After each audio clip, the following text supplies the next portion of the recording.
Good afternoon, I'm Tom with Holman RVs. I'll be showing you your new Fuzion to you. We'll do a walk around the outside and I'll show you how everything works out here. Then we'll go inside and do the same thing. So we'll start here with your battery. It's a wet cell, a deep cycle marine battery. You want to check the cells every once in a while, every 3 or 4 to 5 months. Make sure there's water over the plates inside. If not, then put some distilled water until it's over the plates. It's your hydraulics for your landing gear, and the buttons for your landing gear in here. To retract or extend, you just push the button.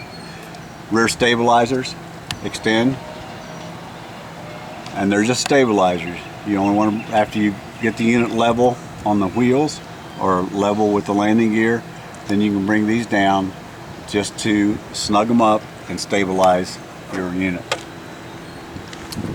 Around front is your generator. Your generator is made to run with the cover on. So do not run it with the cover off or the door open.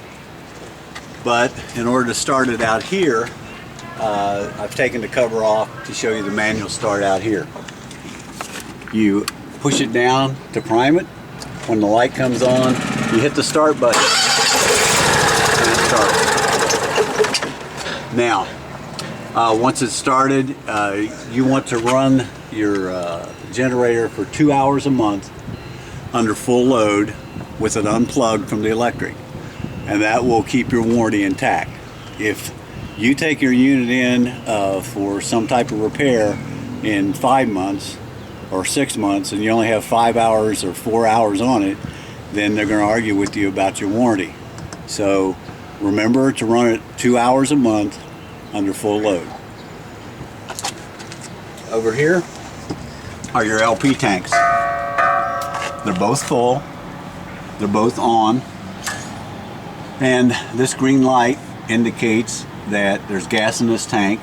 This green tag indicates we're drawing from that tank. If both of them are on, when this tank goes dry, this bubble will turn red and the regulator will automatically switch to this tank. You come out and manually switch it to that tank, take this one off, get it filled, bring it back, and continue that throughout the season. More than likely these will last you for the season according to how much camping you do. Your docking lights are here. Switch for the docking lights. Your unit has a continuous rubber roof, and where the siding hits the roof there's a molding, and behind the molding is a sealant called Dicor. It goes all the way across the front of the roof. There's one all the way across the back of the roof. There's also Dicor around everything that comes up through the roof, like your antennas, your air conditioning units, and so forth. You want to get on the roof or have someone get on the roof and check those Dicor seals twice a year, the beginning of camping season, the end of camping season. If you find any cracks in the Dicor whatsoever, you clean them off, make sure they're dry, add the Dicor seal to that area alone. It's a self-leveling caulk, and it will go right into the crack and keep your roof warranty intact.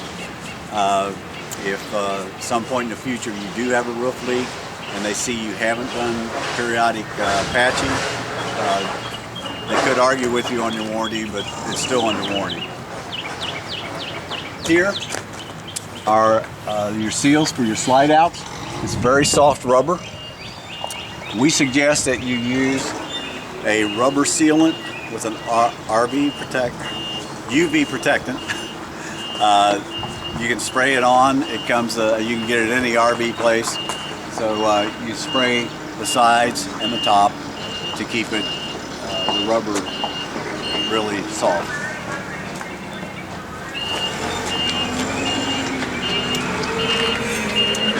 This is your spare LP tank.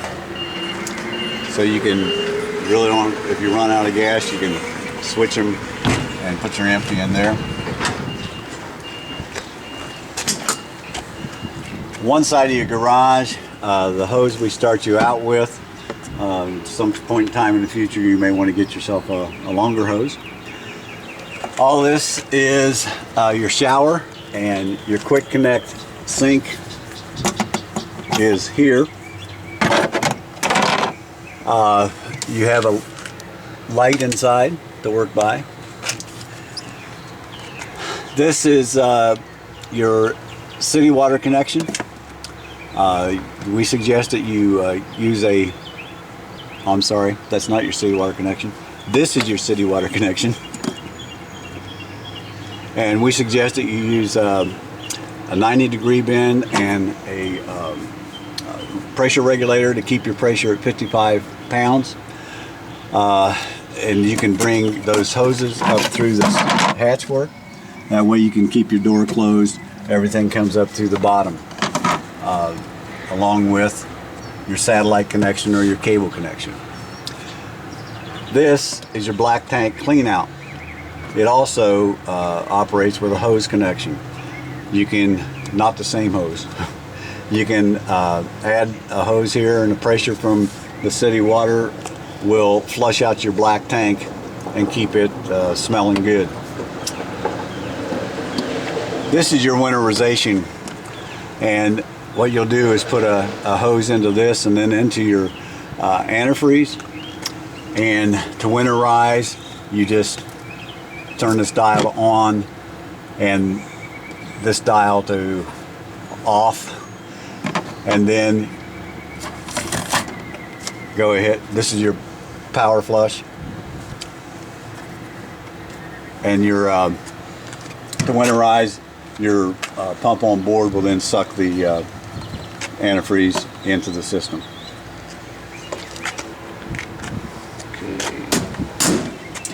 Your water heater is here. It's gas or electric. To light it off with gas, there's a button inside. You just push the button and it'll light off. To light it off with electric, there's an electric pin here, or a button. You pull the pin, push the electric button. On the inside there's a button as well to light it up with electric.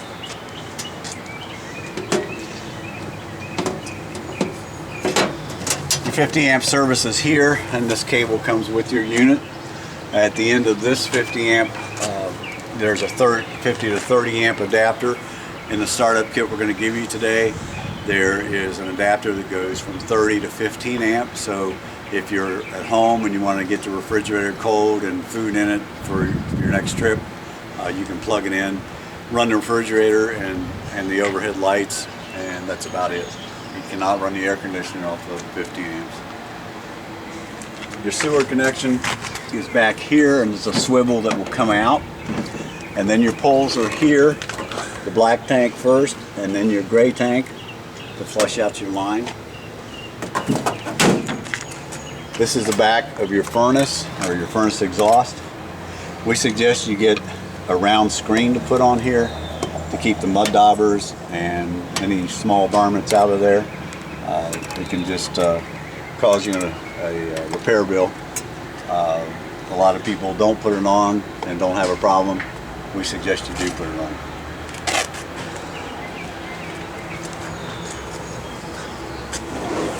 You have another gray tank pole alongside here in the back to flush the either the sink or the bathroom inside. I believe it's a sink. Your wheels are aluminum. We've already torqued those down to 110 pounds.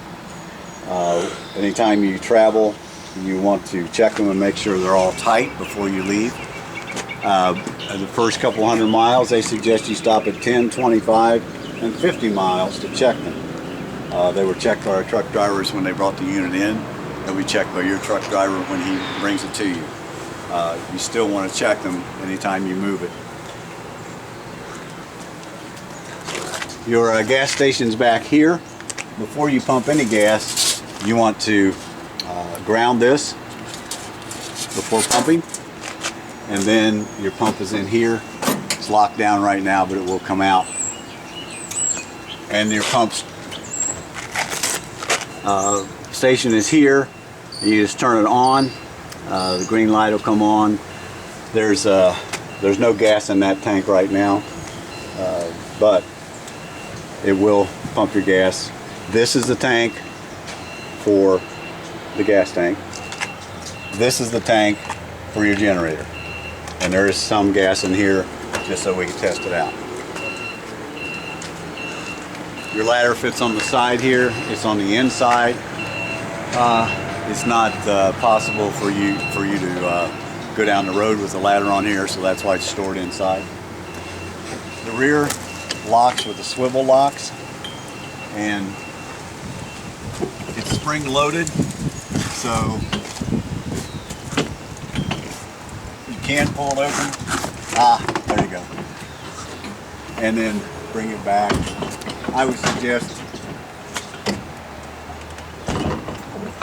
2 people. This is your, we're plugged into a 30 amp service, and like I said, we're going to give you a 30 to 15. There. These are vents. I'll show you how they operate when we get inside to vent your garage. Entrance to your garage. Your onboard potable water fill is here. You fill this with a garden hose. And your startup kit, I think I mentioned we're going to give you a 25-foot garden hose for camping. There's water in here already. You don't want to overfill this so that the vent gets covered. If you do, it makes your pump work harder. It's not a big deal, but over the years it'll wear it down. You have outside speakers.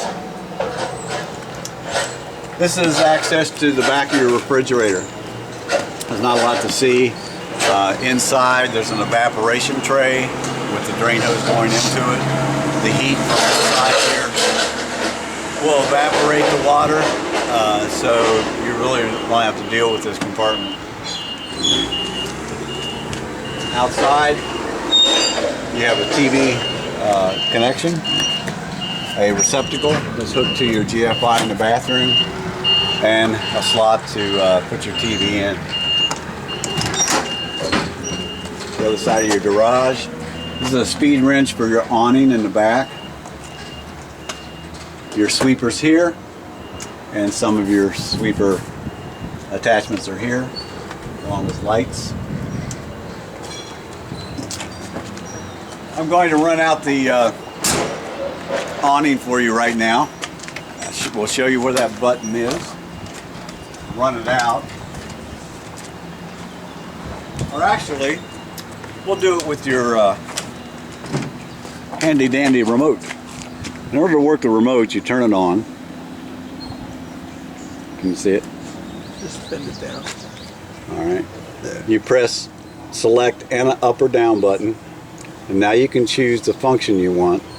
Main slide, front landing gear, rear stabilizers, awning, which will extend,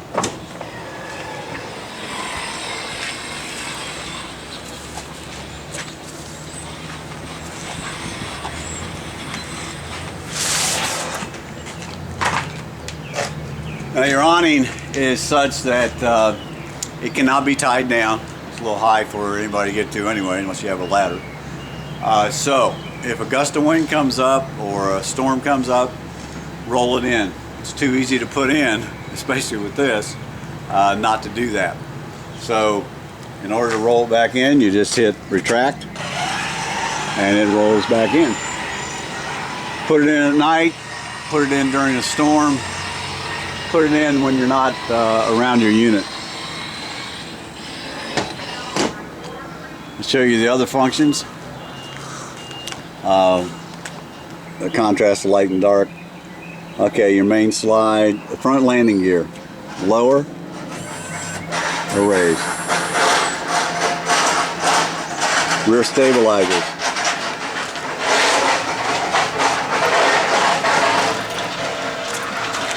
Lower.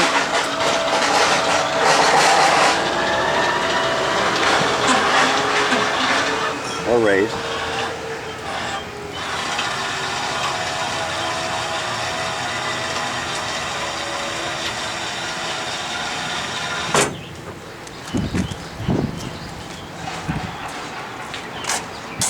pretty much handles everything outside except your lock. In order to lock your door, usually the factory setting is 1, 2, 3, 4, 4, or 1, 2, 3, 4, 1. It's not. So let's go inside and we'll do the same thing inside. Show you